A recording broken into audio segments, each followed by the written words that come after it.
All right, guys, we're back again with another great episode of PFREI, Passion for Real Estate Investment. I'm your host, Fuquan Bilal. Today we have Alex Pardo from Creative RE Solutions LLC, or actually Flip Empire as well. It's the platform we're promoting. A great podcast. I had an opportunity to be a guest on his podcast. Definitely wanted to bring this gentleman on. We know each other from traveling in the same circles in Mastermind. I'm pretty sure there's going to be a wealth of information you guys are going to receive today. Welcome to the show, Alex. How are you, sir?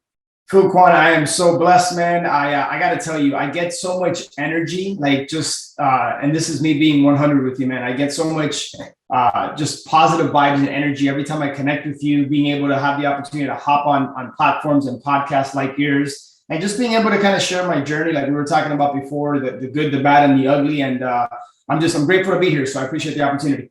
Thanks for coming, man. So let's jump right into it because we got a short time together, and I definitely want to give the guests some high level value. We'll start off with your background. Just tell the audience about the background. I usually read the bios. I don't want to screw it up. It's more authentic coming from you. You can tell your journey, how you guys started, and a little bit more about yourself so the listeners could know, who we're speaking to. And I'll do my best because I know we got a short window. I'll do my best to just keep it real, concise, and tight. But born and raised in Miami, my family, we're all from Cuba. And I don't come from a family of entrepreneurs. Now, I didn't grow up with a silver spoon in my mouth, but I also I don't have that rags to riches story, where I had to struggle. I was kind of middle class most of my life. And I always say that's probably one of the most challenging places to be in because you're comfortable. And as we know, comfort is kind of the enemy of growth, right? So I was always very ambitious from growing up, buying baseball cards for $1 and kind of flipping them for 50 cents more, $2 more. That's when I just got the juices for just entrepreneurship. And something flipped when I got to college. And I don't know if it was an ego thing or the prestige of climbing the corporate ladder and being a bigwig, being a CEO or a CFO of a big company. So long story short, I got a job with General Electric in their financial management program. And 3 months into that corporate job, I realized that there's nothing further that I'd want to do than work for somebody else. I wasn't wired that way. I've always been pretty good, Fuquan, of reverse engineering, getting clear on what I want and reverse engineering the process of how to get there. And I quickly realized that to live the kind of life I wanted to live and to have the impact on people that I wanted to have, I wasn't going to be doing that working 70, 80 hours a week in a corporate job. So I finished off that 2-year program. I went backpacking around Europe with a buddy of mine for 3.5 months. We were in an internet cafe in Ibiza, and a friend of mine sent me an email to go to what's called the Marketing for Deals boot camp. This was October of 2005. I went to that, plucked out a pre-foreclosure letter that I got in the manual. Didn't have any money because I had funded this backpacking trip on my credit card. So I made photocopies of this letter, and it was so ghetto. It still had the black, from the photocopy, like the 3-ring binder. Yeah. And I started mailing out those pre-foreclosure letters. About 2.5 months later, we made 44 grand in a deal, which almost replaced my corporate salary. So that's how I got into business, and just a little bit about, my journey as far as getting started. That's so wild, man. I have a similar story. When I was younger, my mom used to take us to the flea market from when I was 8 years old. We used to buy stuff wholesale from Chinatown, hats, gloves, scarves, and set up a booth at a bazaar and sell it. And I actually got the entrepreneur spirit from my mom. I actually shared that in my book, PFREI, Passion for Real Estate Investment. That same exact story. I actually dedicated the book to my mom for installing her hustle spirit in me. So I see you have the same way. And the same thing with corporate. I got a taste of the real estate business. I jumped out the window and grew wings flying down, made the same similar amount of money on my first transaction and left corporate. So wow, I never knew that. We have a similar story. So there's one question I always ask every guest: why are you passionate for real estate investing? Fuquan, I don't know that you're about to hear the answer I'm going to share with you, but again, I'm always going to shoot you straight, and this might surprise you. I'm not passionate about real estate investing. First I've heard. It is. Yeah. I am surprised. So let me, and that's odd, right? Like I've been in real estate for 16, 17 years. I have a wait before you give me the answer. Did you make money in real estate? Absolutely. I still make money in real estate to this day. Yeah. All right, continue. So let me elaborate on my answer.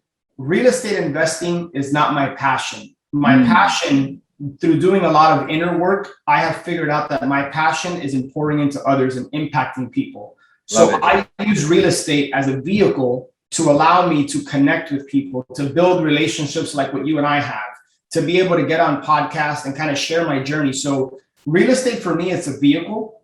It's a tool. It's not my passion. My passion is in impacting people. And that might sound very cliche, but it's a genuine passion that I didn't realize. I had to do a lot of inner work to ultimately figure out. And you know, you and I were talking before the podcast. Last year, after 16 years, I made the difficult decision to pivot, to transition out of the wholesaling business, something that was very, very profitable for me and my team, and go in a different direction because wholesaling wasn't aligned with my goals and with my vision anymore. And I wanted to do something that genuinely fulfilled me and was profitable at the same time. And so I've gotten a little bit of a different direction, and we can talk about that. But yeah, my passion isn't real estate investing. That's a vehicle for me to really exercise my passion. Yeah, that's the first time that I actually, ever heard that that perspective. And I think that you're actually on track with that. The relationships and the things that you're creating and doing now is important. And that's really one of the 5 freedoms. And it led up to your purpose, which is another freedom where you're creating the impact. So, financial, time, relationships, health, and purpose, those are the 5 freedoms that we all try to achieve. So when you get to the purpose as it being at the top, you're creating an impact. And that's really what gives you your feeling of importance and what you're passionate about. But it was the vehicle of real estate that helped you get there. 100%. I don't know where I'd be today without it. And again, I want to be clear. I still do real estate investing to this day. I still have a real estate investing business. But again, it's just a means to an end for me. Got it. It's just like money is a tool, right? You're not passionate about money. It's a tool for you to do your purpose, to create your impact, right? I definitely see that. So let's jump into. I heard you say that you exited out the business, and we talked a little bit about that before the interview. And I was like, wow, I really want to talk about this because so many people who's new, and this is for you guys who's looking to get into business, or maybe some of you guys who just got started with wholesaling. Most people look at that as this is something to get into because it's less overhead or at least they think that. It's actually not, but it depends on how what level you're going to. But it's less overhead to get started. You have to have a minimum down deposit. This is what people are training people and teaching people. You just need money to lock it up, and you can willy-nilly it and make a whole bunch of money. What type of stress did that put on you or your family, like running operations or whatever? Really, the real question is, what led you into exiting?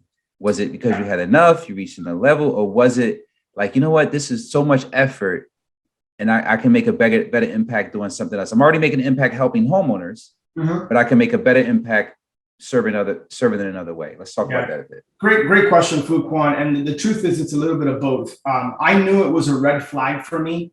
And a red flag, I mean, in an actual positive way, where it got to a point in 2019 where I would genuinely get more satisfaction and appreciation and fulfillment from somebody sending me a message that I don't even know them, saying, hey, I so appreciate your podcast. I appreciate this episode because it helped me in XYZ way. I got more joy out of that than closing the next $20,000, $30,000 wholesale deal. And the truth of the matter is I have been doing the business for so long, and wholesaling is it's a simple business, but it's not easy. It's very simple to understand, but as you know, if you want to scale it, it can be an operational beast. Oh, yes. There's so many moving parts to it. And 2018-19, my overhead ballooned to about $40,000 to $50,000 a month between marketing, between team members, between systems. And I looked and I said, I have to close 2 wholesale deals just to break even. And that's not even really like taking care of my team at the level that they want to be taken care of. So when I look back at why I got into real estate, Fuquan, it was for cash flow. And why did I want that cash flow? I wanted that cash flow for freedom, for not just financial freedom, but time freedom, the most valuable, asset that we can never get back, as you know. And I was spinning my wheels. And even though I had a COO in place and an acquisitions manager and all these team members that you hear about, I was still spending so much time managing the team, constantly checking the KPIs and constantly putting out fires. And I realized that even if I unplugged from the business, what happens if my COO leaves? now I found myself kind of right back into those shoes. And so, man, it just honestly, it felt like a grind to me, and it was no longer aligned with my long-term vision. I'm not somebody who thinks that bigger is always better. And I think a mutual friend of ours, she has been quoted as saying, Christina Kraus, scale to get better before you scale to get bigger. And I was just trying to scale to get bigger, but I didn't realize the opportunity cost that, hey, this is no longer aligned with the direction that I really want to go in. Yeah, we were talking about that the other day. I was at another event, and they were talking about, when you have a team of 12 and you're making good money, we often think if I double my team, I make more money. And as soon as we do that, we lose money. The profits go down automatically.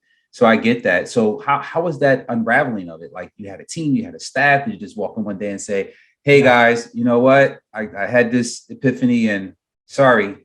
Or did you have to like unwind it and hand it? Right. I'm interested to know, how did that go? Like, so it was 40 grand a month. You had an operation going. Yeah. No, it took a process, Fuquan. It wasn't a light switch. It wasn't like I just walked into the office one day and said, hey, I'm burning the ships kind of thing. This was about a 6 to 8 month process of slowly unwinding it. And there was 2 reasons why it was such a difficult decision for me. Number one, my team. I wanted to make sure that what was next for them? Were they going to be taken care of? What would they think? How would they, am I putting them in the best position to succeed moving forward? So that was a big hang up for me. The second hang up was, if I'm being honest with you, man, I went through a little bit of an identity crisis. Here I am, I have this podcast platform. I've been doing this for so long. And I started to think that the business was me and I was the business. And I lost track of the fact that the business is not me. I'm a father, I'm a husband, I'm a leader, I'm a man. I love it. Talk that talk. The business is a separate organism, man. That doesn't define who I am. Yeah. Right. And so I had to just come to grips with the fact that, part of me was like, what are people going to think that now I'm exiting the wholesaling business? Are they going to think I'm a fit? All this BS, these stories we tell ourselves, this is the dialogue going on in my own head. And through coaching, through prayer, through, just journaling and meditating and just all this inner work, I got to the point that I said, what I think is actually going to look bad is what's going to free me. I need to let people know my truth, what I'm feeling and why I'm making this decision. And the people that are going to love and support me, fantastic. And the people that are not, that's fine too. But I need to do what's going to make me happy and what's going to be best for myself, my family, and ultimately allow me to live my purpose, to live my passion. And the wholesaling business just wasn't doing it for me. And mind you, we were still profitable. It's not like we weren't doing deals. It just wasn't something that I asked myself, if I'm still doing this business a year from today, how am I going to feel? And I got this immediate reaction in my gut, kind of like when I had a 9-to-5 job and it was Sunday night and I had to go to that job the next day. And I'm like, I got to change this. Something's not right here. And dude, now I feel free, man. I feel happier. I was going to say that I can see it in you, man. I can see it in you. I noticed a complete difference the last time we saw each other to when you interviewed me, and watching your social media content, just more confidence, more, I can see it is oozing out of you. So congrats to you, man, from, making that shift. And it's a lot. People use the inner work, and your inner is your outer. Your business will only grow to the extent that you do. I repeat that all the time. There's a lot of inner working that needs to be done. And you have to make that mindset shift. So thank you for sharing that, because a lot of people get caught up in that weird dichotomy, of my business is who I am. No, your name is not even who you are. You're more than that, right? So thanks for sharing that with the audience. That was great. It's amazing to hear that, because it's, even for me as a real estate investor, sometimes I'm human. I go through that as well, carrying a weight that I shouldn't be carrying instead of freeing myself. And I had to learn the same thing. So what are you doing now with the Flip Empire, your whole mission, helping people out with those relationships? How are you leveraging that human capital? What are you? Yeah, no. And again, I'm so grateful to you, and I appreciate just giving me the platform to kind of share my journey and my story. But no, so a part of my purpose and my passion, like I said, is impacting people. And one of the ways in which I can do that is through the Flip Empire Show. It's a podcast I launched June 2016. And I've consistently put out 2 episodes a week for the last 5+ years. Are you making me look like a slacker now, man? Hold on a No, second. man. The numbers go back, man. Let me tell you something, Juan. Just you every time you put on those headphones, man, and you speak your truth, and you're whether you know it or not, and I know you do. Even if we can just impact one person, man, it's so worth it. It's so worth it. So whether it's one show or 1,000 shows, it's just I have so much gratitude and appreciation for people like you, content creators and educators, because we need more of that, man. Quality like you that are doing that. So the podcast platform is one place where I get to exercise that. And then also along with my partner, Steve Cavanaugh, we run a high level coaching program and mastermind called Ascend for entrepreneurs. And that gives me the ability to really go deep with somebody in a coaching / mastermind type environment, because you and I have invested a lot of money, time, and energy into masterminds, and I've gotten and grown so much as a result that I wanted to create an environment that wasn't just about business, but it was like, what's the vision that you have for your life? And then let us help you tweak and modify your existing business to enhance the vision you have for your life. I think so many entrepreneurs, in my humble opinion, have that equation reversed. In other words, they spend so much time on the business and trying to make as much money as possible, and yet relationships suffer, health suffers. They're not really happy. They think a certain number is going to make them happy, but then they get there and it's kind of short-lived, right? There's always another level. And so we've kind of taken a different approach. We said, hey, what's going to make you happy? What do you want your life to look like without regards to time, money, possessions? Like, what do you want your life to look like? Great, whatever it is you want. Now let's figure out how the business can help you get there. Got it. Vision building first, and then using money as a tool to help you conquer that vision. Exactly. I love it. Let's talk a little bit more about that. Ascend. First of all, tell people where they can go find information out on that. What's the website? Yep. Thank you, man. So ascendyoursuccess.com, ascendyoursuccess.com. And that's so it's this is not, there's so many great masterminds out there. You and I was a part of the one that you're in now. Fantastic mastermind. This is a little bit different, in that it's basically there's only 30 spots. And it's very, I don't know, even Fupon, if you've been in an environment where the vulnerability is at another level. Yeah. I'm a part of one now. There you go. It's just personal vision, and they help you achieve your personal family and things you want to do. And there's only like 10 of us in the room. Yeah. And you have to be, that's one thing, guys, about a mastermind. You can't go that you don't have any problems, you don't have any issues. The goal is to go lay out your issues on the table so your accountability partners or the people in the room can kind of help you navigate through that and give you actionable items that you can do to make the situation better. So if you're looking to join the mastermind, you have to be willing to go and speak from your heart and be vulnerable and tell your truth. If you're not willing to do that, don't sign up, don't waste the money, because you're not going to get anything out of it. No one can truly help you unless you're willing to be vulnerable and willing to share like the deepest, darkest stuff that's bothering you, right? That's the purpose of you going to grow. So is it quarterly you guys meet? Is it once a year? Is it okay? No, talk a little about that. We meet 3 times a year in person, a very like what you just shared. I mean, it's the same, it's very intimate setting where not just business challenges are discussed, but also personal. Sometimes I have found, Fupon, and maybe you can back me up on this. Sometimes we think we have a business challenge, but at the root of it, it's a personal challenge that's manifested and disguised as a business 100%. 100%. Yeah. So we help people peel back the layers of that onion. We meet 3 times a year in person here in South Florida.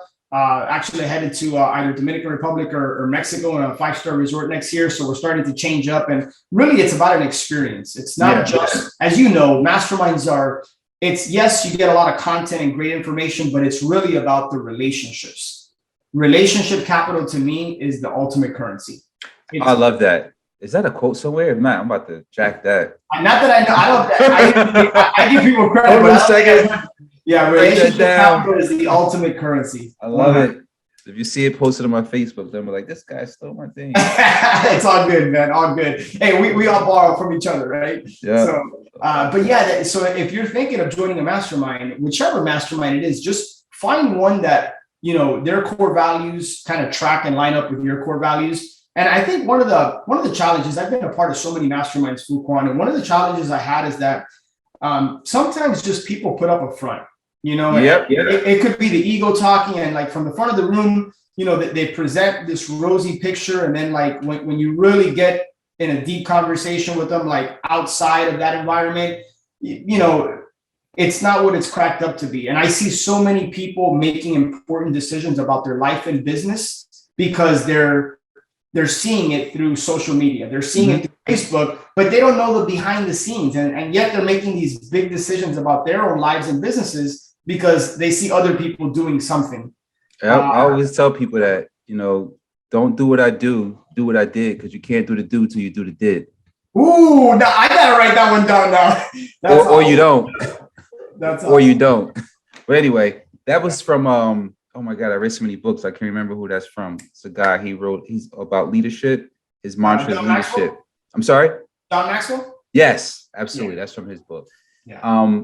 Or from an audio I heard that he did when he got started preaching and everything else.